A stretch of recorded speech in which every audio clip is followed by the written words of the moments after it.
দিবা বসছি আসলে আয়ানে রাস্তায় দিয়ে এরকম করে রাস্তাগুলো আমরা গাড়ি নিয়ে অ্যাকচুয়ালি আসছি, গাড়ি নিয়ে এখন পার হয়ে আসতেছি না। তো যাই হোক রাস্তাগুলো ক্লিয়ার করে আসতেছে, ওদিকে জেসিবি লাগে দিচ্ছি, জেসিবি ভাড়া করে আনছি 1 ঘন্টার জন্যে, ভাড়া করে এনে রাস্তা ক্লিয়ার করতেছে।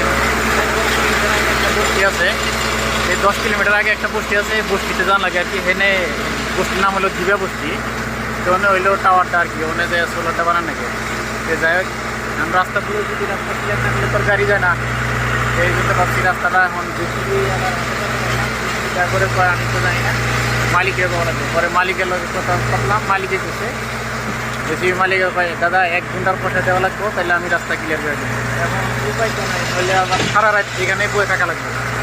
এই জন্য 1 ঘন্টার জন্য জেসিবি ভাড়া করে আই না, এই যে রাস্তা ক্লিয়ার করে দেয়। যাই হোক সবাই ভিডিওটা শেয়ার করে দিও যখন লাগে। অরুণাচল আইলে সবে হুঁশিয়ার হয়ে আইও, আর রাস্তাঘাটের কথা আগেই যাই না আইও।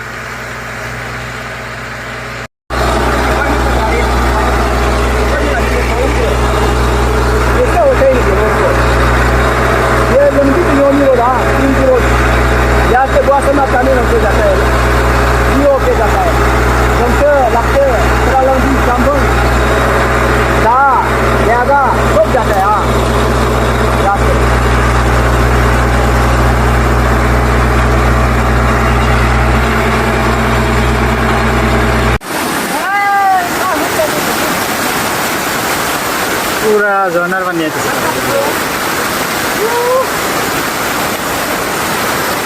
पानी हुई ना पक लाइट है ठंडा पानी ने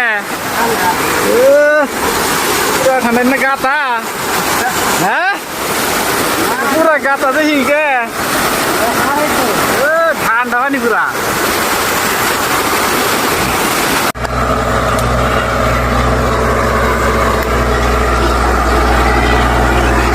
রাস্তা ব্লক আর কি। রাস্তাটা যায় বড় বড় গাছও ভেঙে রয়েছে, জেসিবিতে ক্লিয়ার করে দিয়েছে। উপরে থেকে ল্যান্ডস্লাইড হয়ে আসে, মাটির পাহাড় ল্যান্ডস্লাইড হয়ে আসে। ওখান থেকে পাথর নেয়, পাথর থাকলে মাথা ক্লিয়ার করে এখন এটা রাস্তা এদিকে ঠিক আছে। রাস্তা একটা যায় রাস্তা, এই রাস্তা টার্নিং আর আপ হয় না আর এইভাবেই যাওয়া লাগে আর কি।